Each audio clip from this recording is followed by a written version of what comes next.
Ready to take control of your financial future and jump into the exciting world of stock trading? Let's dive into how you can effortlessly buy stocks directly through the Revolut app, making investing simpler than ever. First, ensure you have the Revolut app installed on your phone and are logged into your account. Once inside the app, navigate to the Stocks or Invest section. This is usually found in the bottom navigation bar or within the hub area. Tap this to get started.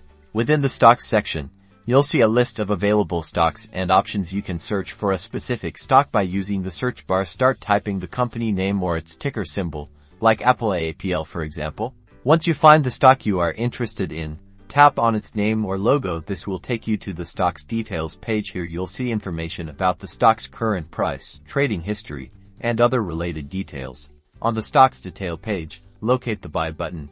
Typically located at the bottom of the screen, tap on the buy button to begin the purchasing process. Now, you'll be prompted to enter the amount you want to invest in that specific stock. You can input the amount in your local currency or choose to purchase a specific number of shares. Review the order information and then confirm your purchase. Congratulations! You've successfully purchased your first stocks directly within the Revolut app. You can now monitor your investment and track the market performance. Remember to do your own research and invest responsibly. Happy trading!